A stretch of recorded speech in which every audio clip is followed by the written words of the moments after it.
Hello all, welcome back to channel. हम Indian history पढ़ रहे थे और हमने वेद्स पढ़ लिए थे, वैदिक काल के बारे में पढ़ लिया था। तो हमने यहाँ तक पढ़ लिया था फीचर्स, धौलावीरा, फिर उसके बाद वैदिक, आर्यनिश, ऋग्वेद, सामवेद, यजुर्वेद, अथर्ववेद। अब हम पढ़ने वाले हैं लिटरेचर्स के बारे में। Detailed explanation in Vedas, agriculture, law, trades, ये सब भी पढ़ चुके थे। शायद हम आरण्यक भी पढ़ चुके थे, उपनिषद भी पढ़ चुके थे। अब उपनिषद के बारे में कुछ पॉइंट्स और रह गए थे। आदिगुरु शंकराचार्य है, उन्होंने इस पर इसको कंपाइल भी किया है। तो total number of Upanishad 108। He wrote commentary, इन्होंने अपने तरीके से लिखा है 11 उपनिषद को। सत्यमेव जयते जो है अपना जो एक लाइन संस्कृत की जो मोस्टली इंडिया के उस पर लिखी रहती है, जैसे पुलिस के डिपार्टमेंट में या फिर मोस्टली डिपार्टमेंट्स में, मिलिट्री में भी। तो ये सत्यमेव जयते कहाँ से लिया गया है? ये मुंडक उपनिषद से लिया गया है। और अदिति देवो भव ये तृतीयक उपनिषद से लिया गया है। और one of the oldest is Upanishad is Chandogya Upanishad. Katho Upanishad जो है वो नचिकेता और यम की स्टोरी के बारे में बताता है। फिर इसके बाद में आता है वेदांग। वेदांग क्या है? वेदांग लिम्ब ऑफ वेदास हैं। वेदास के पैर लिख, जैसे कि उसका एक तरह से बेस है, उन्हें वेदांग कहते हैं। Vedanga written 600 BC before common era. 6 books written in 6 books लिखी गई हैं वेदांग्स में। शिक्षा के जो कि शिक्षा के बारे में कल्प, निरुक्ता, व्याकरण, छंद एंड ज्योतिष। शिक्षा, फोनेटिक्स के बारे में। कल्प, ceremonies and rituals part of जो भी हमारे धर्म, रीति रिवाज हम फॉलो करते हैं उसके बारे में।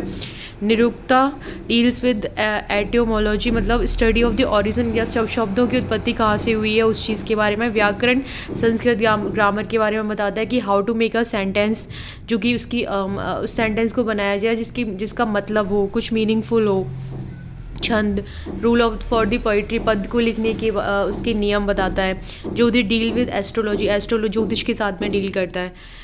कल्चर, अर्ली वैदिक एज से भी पहले क्या होता था, कल्चर क्या फॉलो करते थे वो लोग। It was a tribal political system. उस टाइम एक ट्राइबल पॉलिटिकल सिस्टम होता था जिसमें चीफ जो होता था उनका वो राजन होता था, हु रूल्ड द ट्राइब को रूल करता था। Help to tribal assembly, tribal assembly की जो होती थी उसका हेल्प करता था।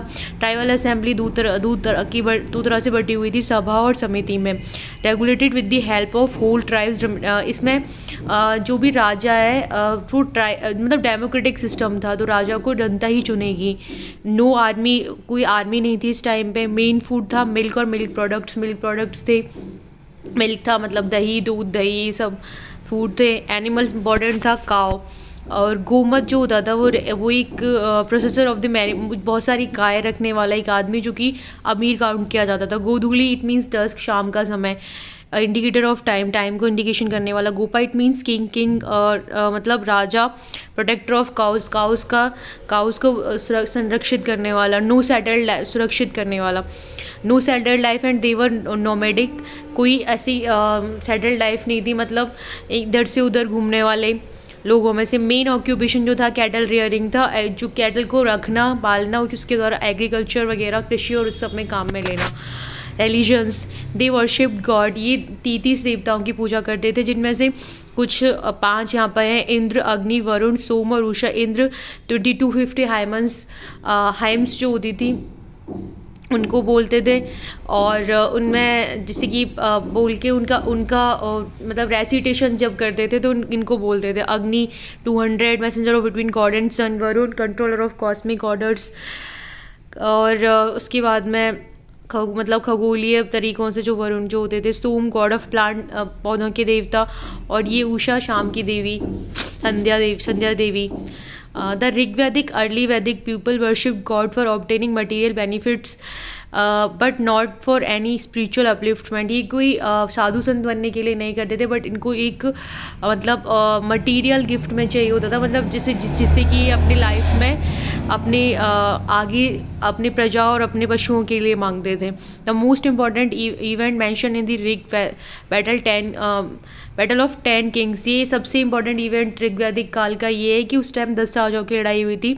Bharat tribe lead by the Sudas जो थी भरत ट्राइब थी वो सुधाज की थी, और सुधा replaced appointment Guru Vashishtha was replacing गुरु विश्वामित्र।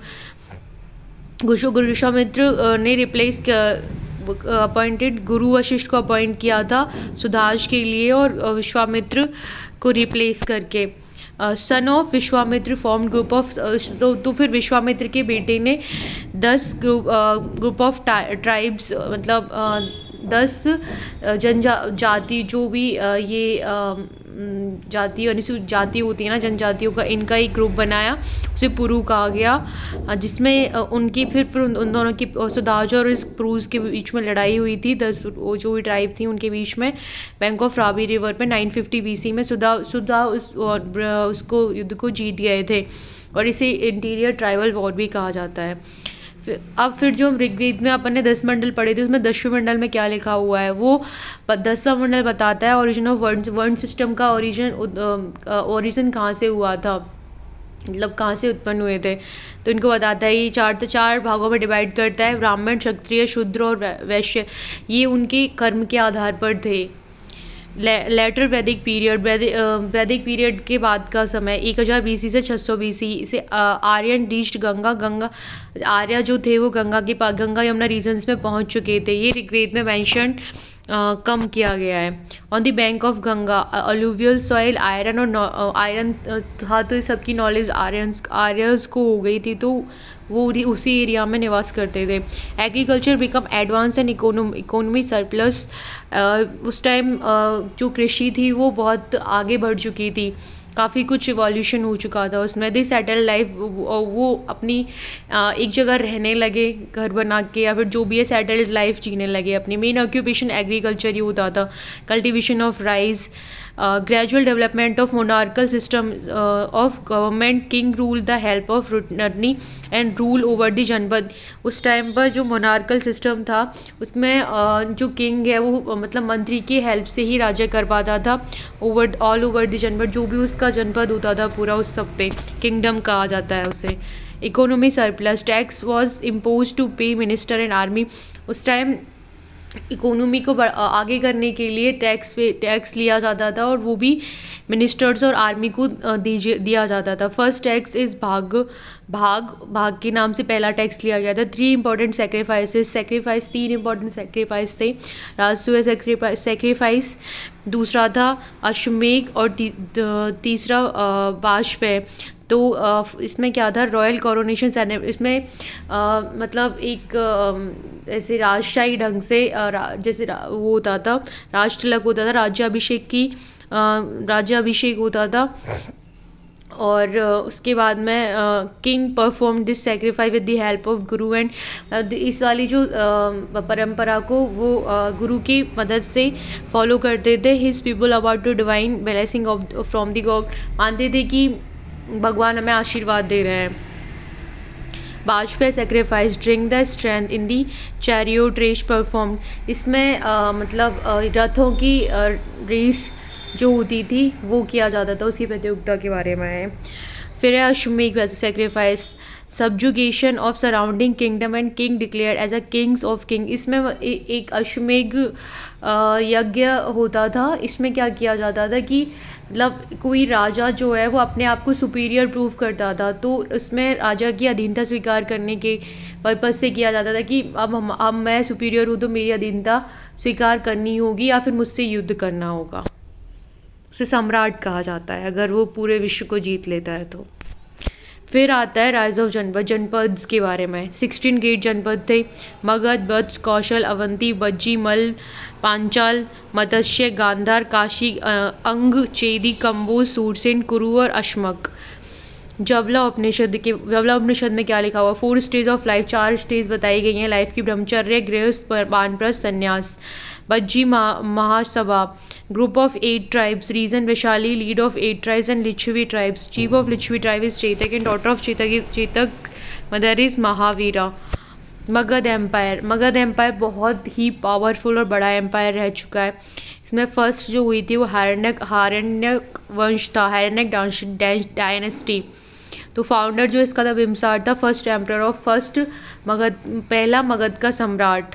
उस टाइम इसकी कैपिटल थी Rajagriha. Magadha was very powerful and because of its capital was so well secured. इसकी कैपिटल बहुत सुरक्षित थी। Thanks for watching guys. Magadha के बारे में हम आगे और भी पढ़ेंगे।